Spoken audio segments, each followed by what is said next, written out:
Hey everybody, Officer3 showing you another video on the PS Vita. I know it's been a while, but I decided I found something that's worth actually putting a video on. And this one is about the apps on the PS Vita. I'm only going to be doing 6 for now. Some of these are common, some of these you may have never heard of. So, let's get started with Jetpack Joyride, which obviously I'm guessing you've heard of, unless you live in a cave. It's a game which has been in the App Store for a while, and pretty much you're a guy named Barry, crashes into a scientist's lab. I don't know how they're scientists if they run into their own lasers and missiles and traps, so they can't be that smart. But they manage to build a jetpack, you steal it, and you crash through gathering coins and avoiding lasers and missiles and other cool things. Anyway, so this is one of the games, it's free, and it does not allow you to listen to your own music while you play, but at least it has the DJ Barry, which actually has a pretty cool tune. And you might think it's the same thing as on the phone. Well, it's a little different because the phone has a few more costumes, jetpacks, vehicles than the Vita. The Vita does not. The cool thing about the Vita, though, is that you can use the buttons and even the rear touchpad for controls in the game, which is pretty helpful if sometimes your finger blocks the screen. So using the buttons is is really useful. But the game is still just like on the phone, and you can always buy more things through the PlayStation Network store, and it's practically, I'd say, the same game. So it's free. Get it today if you have enough megabytes. Okay, next we move on to Temple of Montezuma Blitz, which is just like Bejeweled or Candy Crush. And if you've played that, it's also very popular, two games. But this game is may not be very well heard of.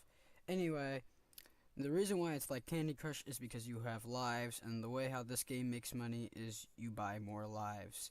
Or you buy more coins, which allows you to use bonuses and totems, which help you out throughout the game. And so, pretty much, you start off, you have a minute, and you try to get as many points as you can by making combos and other cool moves. And a few things are specials, which you unlock when you rank up. Yes, in this game, you actually rank up. The reason why it's not like Candy Crush is because it's not connected to Facebook, which I think is a primary reason why people like Candy Crush, because it's connected to their Facebook account, and you get to see all your friends' high scores and such and such. Well, on the Vita, you get to also see your friends' high scores through the PSN friends, and you get to see their highest scores of the week, and there are tournaments, and every week, mine refreshes on Sunday. I don't know when yours refreshes, but on Sunday at around 6 o'clock, there's a new tournament, and whoever gets first place gets a certain amount of lives and gems, and second place and third place. But anything below, you cannot get, you don't get any lives or extra totems. And every day, you also get, as long as you go online, a free scratch off ticket, which is pretty much a 3x3. You try to get a few symbols or other things in in the game, which gets you usually gems, because eventually these bonuses do cost a lot, and the bonuses help you get a higher score, which helps you win the tournament of the week. And this is one of the games that actually allow you to play your own music. That's one of the reasons why I play it, because I like listening to music while I play games. So this is pretty much the game I play when I want to listen to music. And besides being able to listen to music, you can take screenshots on like certain games where they don't even allow you. So it's a pretty cool game, but I'm warning you now, it's a little addicting. So don't just get started and expect to finish. Next, we move on to Instruments. Yeah, I know, long title. Anyway, this is a application that allows you to morph and change your music, or just make your own tune using drums or tambourines or keyboard, and then change the sound of them and change the scale and the tempo, which is pretty cool. It's like having your own DJ kit on your Vita. And any music that you have, since you can play it at the same time, you can change, but unfortunately you cannot save your tunes. But I'm sure you can remember what beats you put on at what tone and tempo, and then all you have to do is um, pretty much record it, which doesn't really work that well, but you could try to record your tunes on your favorite song and put the two together, mash, and show your friends. So it's not really a game for play, but it's a game for making your own tune. Next, we have Fireworks, which you might say is a AR card game, which it is. It's meant for that. But just because you don't have an AR card, you can still play this game because it does have a infinity mode, which is a lot like Fruit Ninja. You pretty much have to tap the fireworks at the right time, and if you miss 3, you get out. But every certain amount of points you get back alive. So the only difference between this and Fruit Ninja is that there are no bad things to tap, except during challenges, which I'm going to show later in the video. Challenges are kind of like certain missions which you have to do, either pop only the purple fireworks, or get a certain amount of points in a certain amount of time, or get perfects.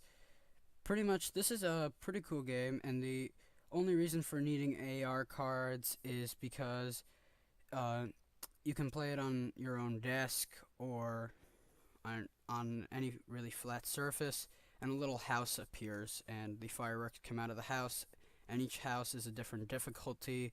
So you pretty much, it's for choosing difficulty levels, because Infinite gets harder and harder the longer you go, and the challenges keep getting harder and harder, except for one in Nebula, which is the second group of the 3 challenges, which I can't seem to beat, the last one, but everything else I've beat on gold. So I'm still going to be working on the last one, and it's a free game, so I don't think you can play your own music on it, but it's pretty cool, so hope you enjoy.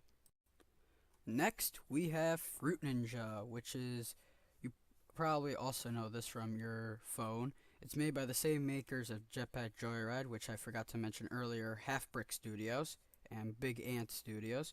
And so this is a game where there's fruit, pretty much like the fireworks game I just showed, where you pretty much have to slice the fruit without slicing the bombs if you've never heard of this game, but then again, you have to live in a cave. There's also online mode, but you can't play against random people due to the fact that not too many people actually own a Vita. Even if they did, not too many people are willing to pay $4.99 for this game. Yeah, that's right, $4.99. And usually on the App Store it's 99 cents, but on Vita, $4.90 freaking 9. So the only reason you pretty much buy this game is if you're rich, you really like it, or you have nothing to do with your life. For all those that are not in those 3 categories, please write down your reason in the comments for buying this game. Anyway, so I bought this game pretty much to show you subscribers that it's actually on the Vita. Some people don't even know that it's on, and the people that do know that it's on know how expensive it is, or don't believe it's the same thing, same full version, but I'm just showing what it is. And so in this game alone, I got like 500 something points. This is classic, 500 something fruit. Anyway, so it was a pretty good game for my first game ever played on the Vita, because I pretty much just bought it to show you guys what the game is. So it's pretty much the same thing as on your phone. You can buy more Zen fruit or bonuses, and there's arcade mode and Zen mode, and there's still the multiplayer. So it pretty much is everything the same, except for the screen size is minor difference, but that's with all games, and the fact that it's more expensive. So here we go to the next, and I believe last game, which will be Paint Park. So here it is, Paint Park. This is a game where it's pretty much just a drawing app on the Vita. I couldn't really find a good one, and so this game, I have a little problem with paint alone. Apparently when I tap it, it doesn't always work. That's usually only at the beginning of loading, not later in loading. So all you have to do is wait a little bit and then it will start. So pretty much you select the size of your pen and the color, and you just start drawing or writing, and you could morph your pictures or save things in pictures and albums and morph your screenshots and everything like that. So now I'm pretty much just going to explain how ad hoc multiplayer works because I've actually played it. Ad hoc multiplayer is pretty much a challenge where you face off against your friends or just a random person with a Vita, but they tell you to only play against someone that you know. So yeah, I would agree with that. So don't quote my word and start playing with random people. So pretty much what you do is the game either gives you something that you have to draw, or someone will write down something that the others have to draw, and you pretty much compete to try to draw that thing as best you can. And you're probably asking who's going to judge the contest. Well, you do, which actually is pretty stupid. I wish the game would show you a picture of what you have to draw and then draw it, because that'd be a lot easier, seeming how you and your friends have to judge the actual contest which you just played in, so people could just vote for their own thing. So make sure you play against friends that you can actually trust. That's probably why the game tells you not to play with strangers. Anyway, please like and subscribe to this video, and hope you've enjoyed. Thanks for watching.